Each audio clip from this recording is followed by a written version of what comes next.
The following program is brought to you courtesy of a grant provided by the Bank of Princeton.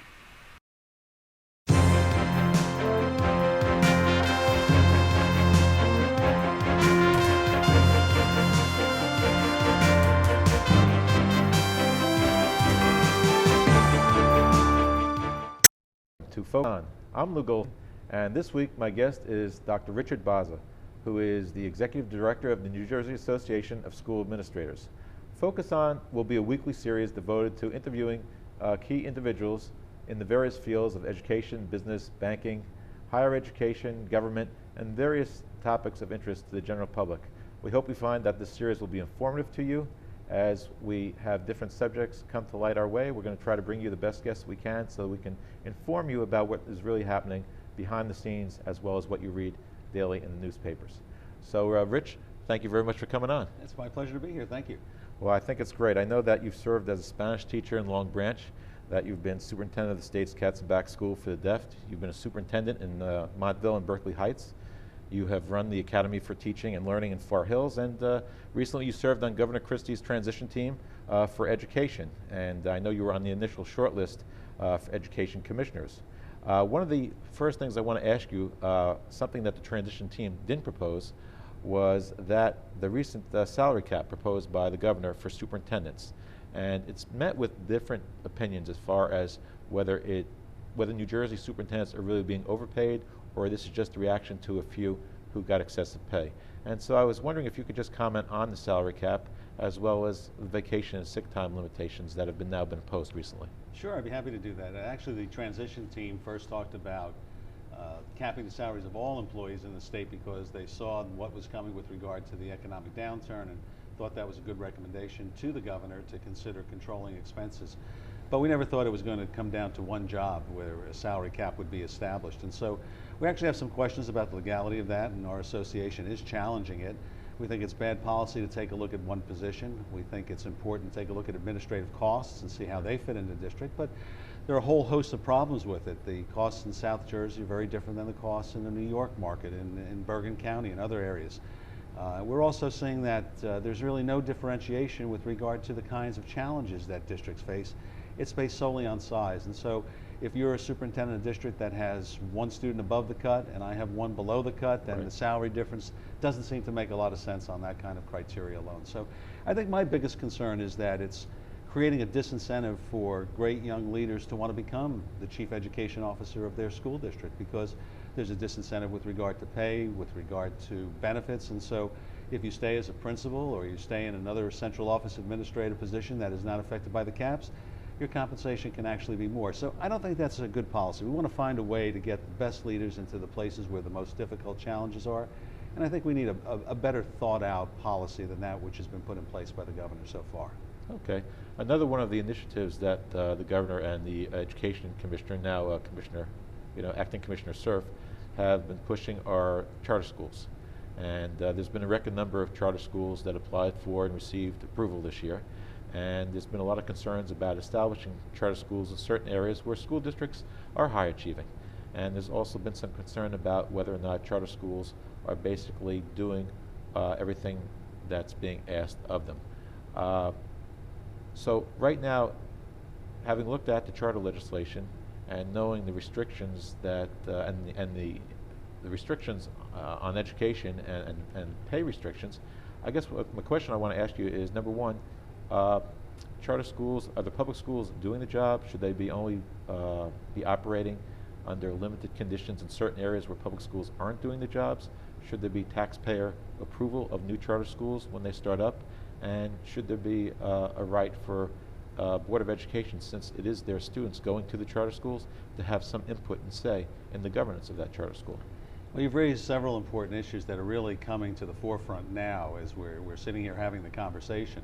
Charter schools have been around for about 15 years. We believe that they have a purpose, but we think that the law has not been planned well, and it's creating some of the issues. Let me talk to some of the issues. First of all, we take a look at the achievement of kids in charter schools. I don't think that has been what folks had desired when they established it, because we're not seeing improvement that's any better than the schools they're coming from. With regard to the areas where kids are performing well in those schools, we really don't see the need to have another school. We complain in New Jersey that we have too many school districts, and so every time a charter school gets established, that's a new school district with a new administrative staff, et cetera, and so we're kind of creating the problem that many legislators actually want to solve in terms of bringing school districts together in terms of getting economy of scale. So particularly as we get to this concept of there are boutique schools out there in communities where kids are doing just fine, thank you very much, and in communities where the parents are not receiving state aid in the past year. Now from their pocket is going money that they didn't have the opportunity to vote on to say, I think that's a good idea. And so our association supports the idea and the proposed legislation that in communities where charters are to be established, that the local community residents get a right to vote on it. That's Assembly Deglin's law. That's correct. Proposed, Assembly right? Deglin has proposed that, and it's getting a good hearing. There are two really strong feelings about that. One on the side of charter proponents feeling as though, well, that will be the death knell for charter schools. Others saying, what more can you do than engage people in the conversation about what kinds of schools do they want in their community and where their money is going to be spent? I think one of the other questions that I was trying to raise is accountability. And there have been recently a lot of charter schools that have failed, and the financial oversight has been lacking in some of them. So I guess the question is, should the rules that apply to public schools also similarly apply to all charter schools that are approved? Well, that's another point that's got two sides of, two viewpoints. And the first is that if charter schools are supposed to be laboratories of innovation and to do things creatively and differently outside the rules, but that really isn't what has occurred. And I do agree that where we see charter schools closing, they're not closing because of performance, they're closing because of other problems, and particularly financial problems. So right. I'm hearing, I think, the kind of commitment to looking at schools that aren't performing, that are not meeting the standards, and saying charter schools really should be providing something different. I hope that rhetoric is followed through and we take a look at really what's going to serve kids best, and particularly in these difficult economic times, how are we going to spread the taxpayers' dollar around? And so they're important questions, and I hope just blind ideology doesn't get in the way of a real careful examination of what's in the best interest of kids.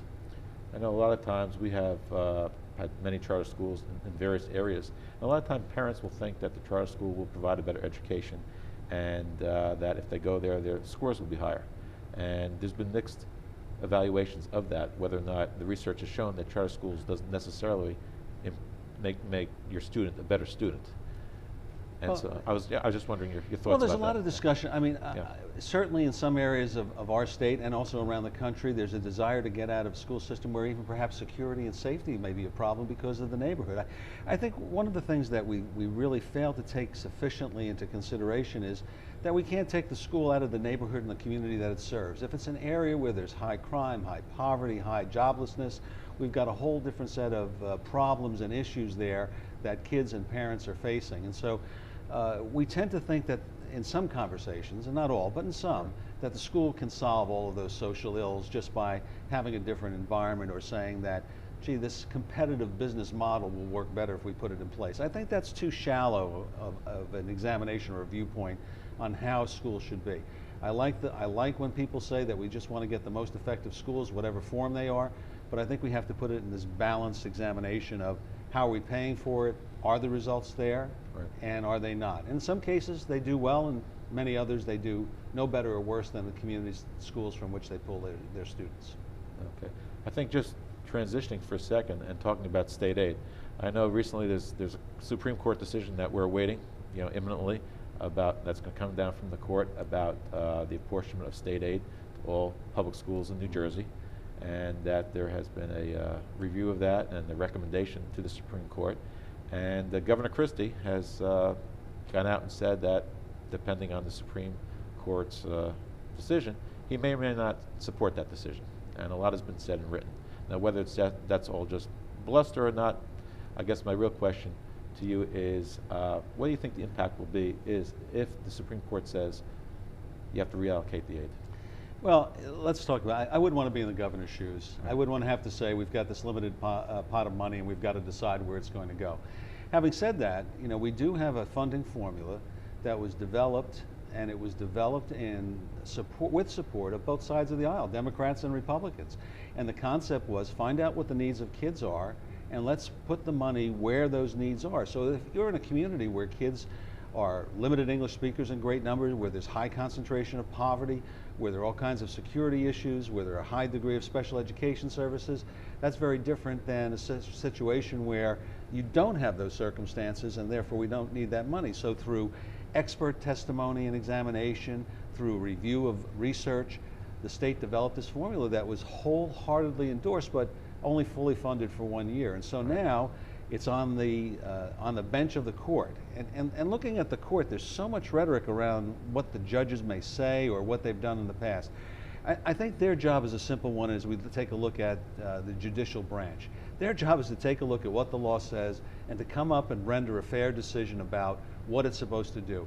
Their job is not to determine where the revenue comes from or how much is there, but to say, look, legislature and governor, you passed a law. Here's a controversy. We're going to make a decision. Most people at this point think that they'll say, you have not funded the formula as required, just as Judge Doyne, the special master, said. Right. What they will do finally, I think we'll know shortly, and what they'll recommend as required probably will be to provide more funds as I look at it. And then we certainly hope that each part of our government, the executive, the legislative, and the judicial, respect their roles, and that the governor will listen to what the court has said and follow through on its edict. Okay. Recently, the state has also passed a new anti-bullying law, and it's supposed to be one of the models and toughest in the nation. And that's supposed to be implemented in September, by September for all school districts in New Jersey. A lot has been talked about the positives that, yes, you need to get out there, prevent bullying in the schools, make sure that the safety and security of all students is provided for, both in the classroom and outside the classroom. But yet, there are those who say, you know what, this law is a little bit too tough. It's a little bit too strict. Your thoughts? Well, first of all, I'm concerned that the tragic incidents that we've seen around the country here with Tyler Clemente at Rutgers has left a perception that perhaps schools have not been vigilant about what they need to do in terms of dealing with student behavior. And as you well know, dealing with kids is a full-time job, not just as a parent, but when you've got them all in the school, the problems get much more complicated. And so educators, administrators have worked very hard at this. I think what happened is this tough law has been put in place, and it's very prescriptive as to what has to occur. If laws were the answer alone, we'd have no one in prisons. If rules in schools were the answer alone, we'd have nobody in detention or suspended. Here, what we have to take a look at, I hope over time, is the reasonableness of what the expectations are. We're saying to school administrators, boy, we can penalize you if you're really not pursuing with great vigor incidents that occur even online, off the school property, things that you may not be aware of. And we certainly have that desire because whatever happens outside spills over into the context of schools. We want to be protective of kids, but I don't think that the legislature has sufficiently thought this through. There are costs that are associated with it that schools now have to come up with money. They've been very prescriptive about how each school must have a anti-bullying specialist, a district person, they must have a team. And I understand the desire, but I think it's going to take a great deal of time. And I'm very concerned about the amount of litigation that may come out of these new laws and regulations until things really settle out and people understand what the law truly requires. Right off, it certainly requires a lot of training, and I think that's a very positive aspect, but it also takes away from the greater mission. The more that we have time to train for that or for other safety issues or other health issues, less time we have to train to help develop our teachers to do better with kids in math and language and science and social studies and the arts. So we have great expectations for the school with limited resources, as we talked about a little bit earlier. Right. Much less so than are expected, and fewer people, having lost about 10,000 positions in the state due to the lack of state aid and the great number of budgets defeated a year ago, not this year, but a year ago. So I think we have to really take a very realistic view and say, what is it that we can do, should do? And by the way, we've got a problem that's bigger than the school hallway. This is a community issue. This is one that we really need our governmental leaders involved in, we need our religious leaders involved in this, we need our civic leaders involved in this, and most of all, we need our parents involved in this. So having said that, we've got a law that's going to punish the principal. And I'm very concerned about that because these are the people that are on the front line dealing with it every day. And they will. They're dedicated professionals. But I think when we keep filling the basket and overfilling it with all of these new expectations, higher standards, more intervention in these kinds of issues, I think we may be disappointed because we're asking too much of people as there are fewer of them. I think you make a good point about how much it takes away from the classroom. And I think you've been on the forefront. We talk about what students need to know going into the 21st century. Yes. And I think the educational aspect of it, I know I've heard you speak before about it, some of those skills that are needed as we're in the 21st century, and it's a whole different type of education than when we grew up, back in the Civil War Very much days. so. But I think that's one of the things I want to ask you. What are basically some of the areas that you think are important, as far as creating classrooms so that students will be equipped for the 21st century, whether they go into vocational schools, college, trade, or whatever their future goal is? Well, if we talk about the world that our kids are going to enter, I think we have to look down the field, so to speak. If I'm the quarterback, I can't throw it to the end on the line. I've got to throw that ball down the field. And so for us, our vision has to look down the field into the future and say, what is the world going to require in this new competitive flat world economy where we've got all kinds of changes and competition from places we never had before?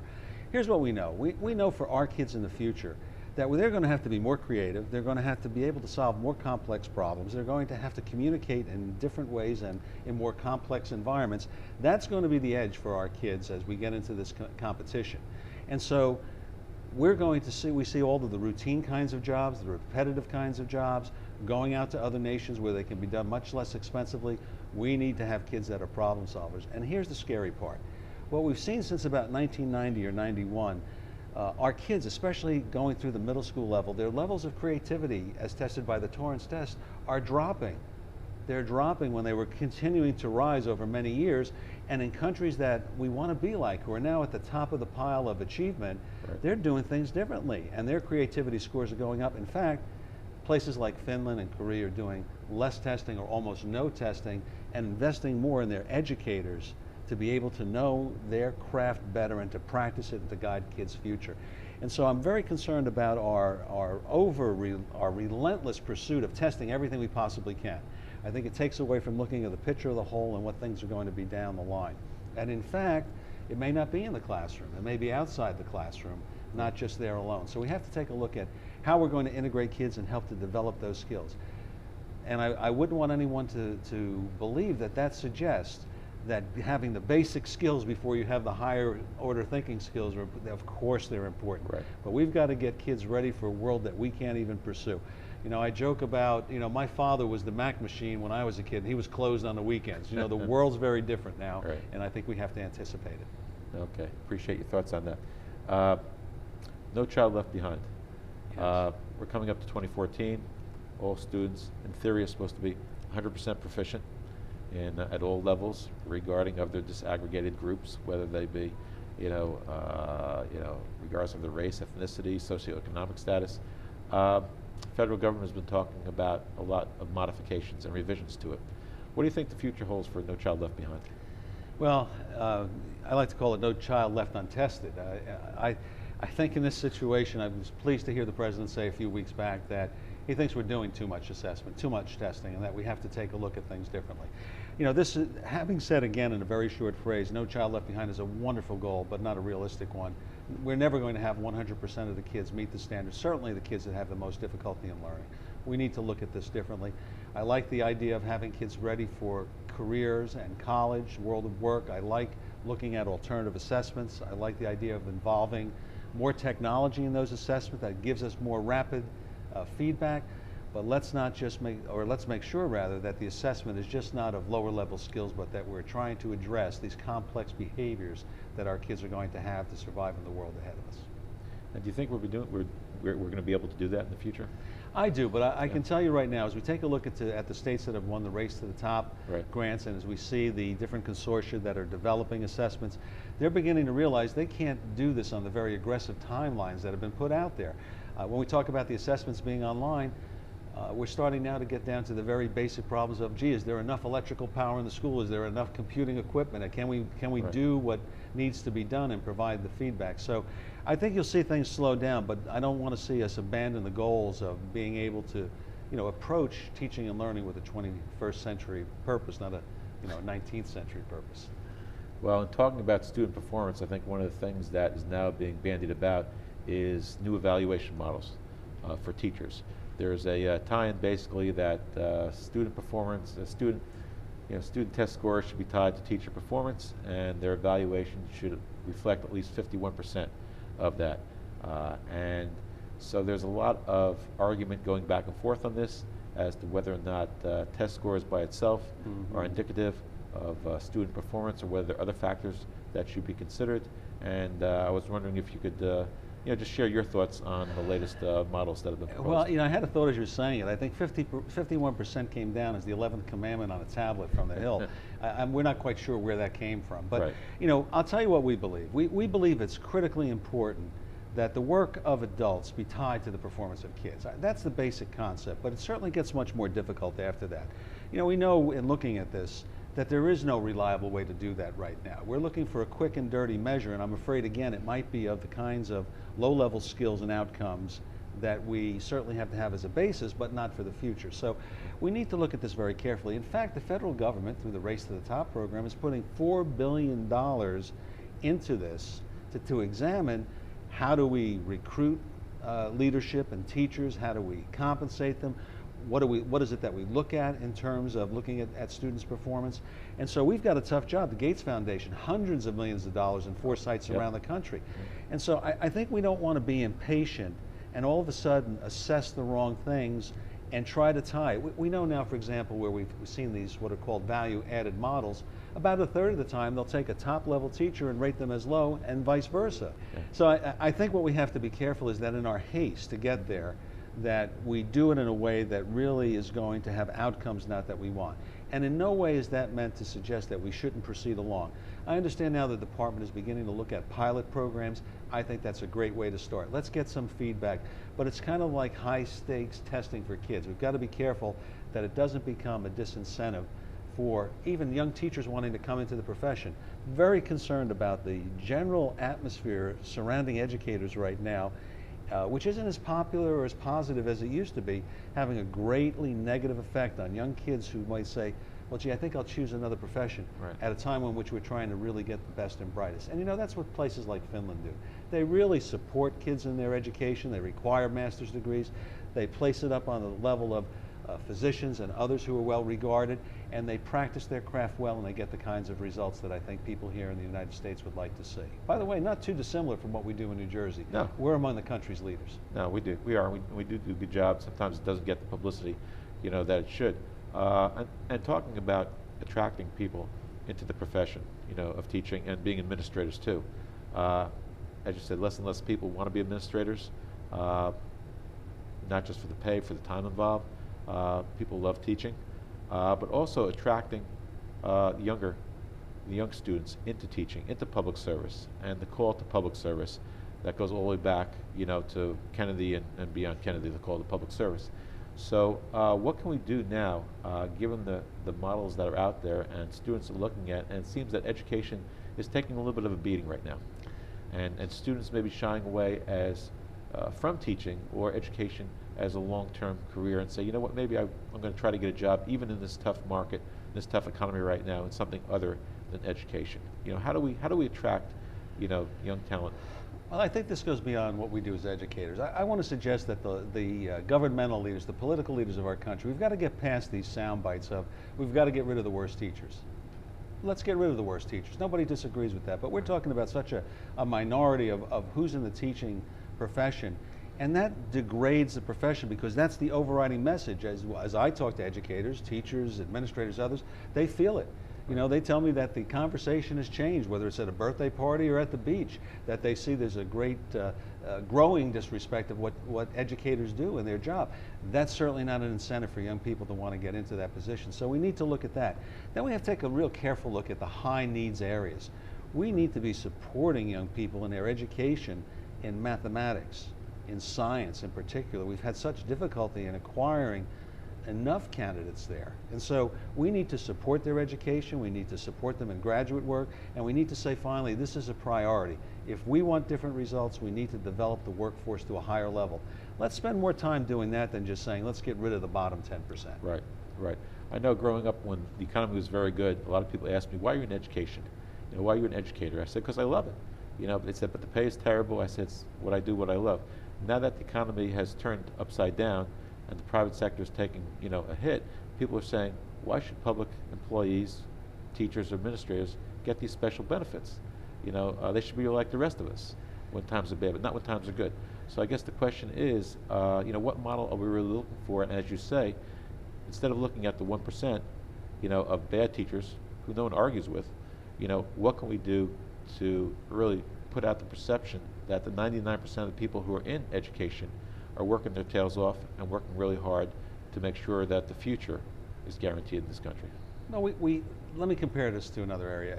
If we look at the national polls of how people feel about schools, they feel pretty good about their school. They give their school a good grade.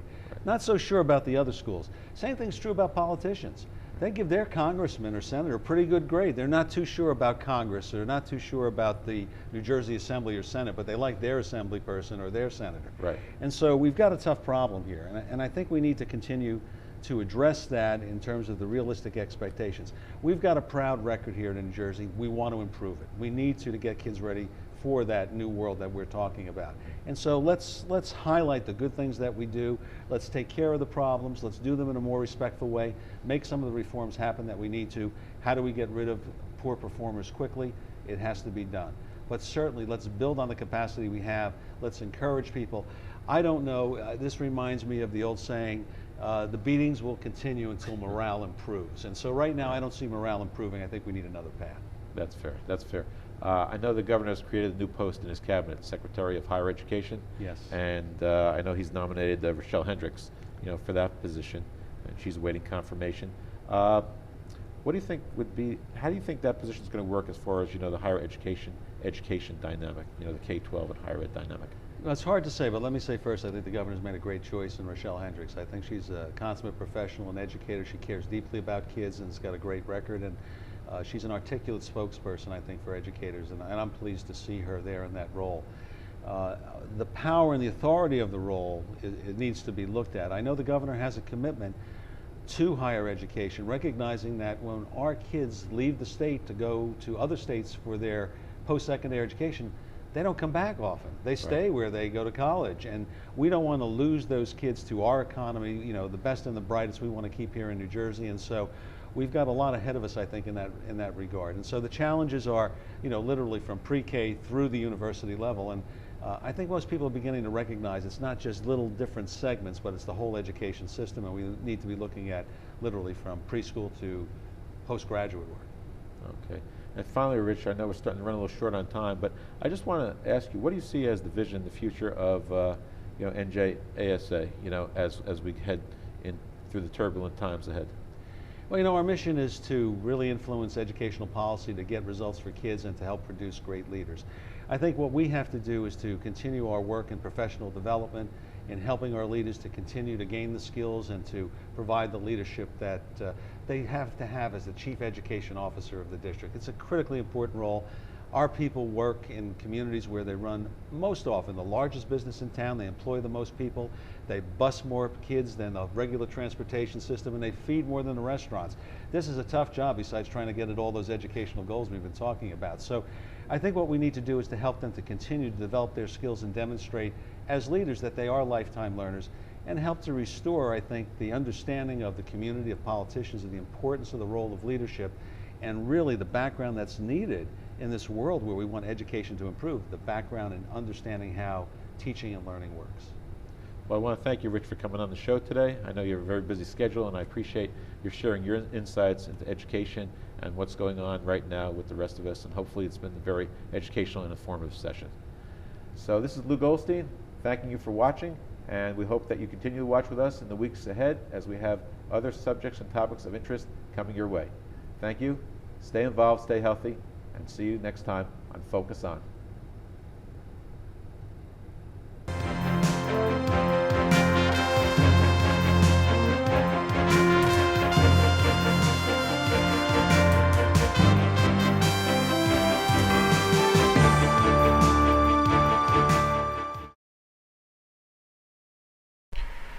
This program was brought to you through a grant provided by the Bank of Princeton.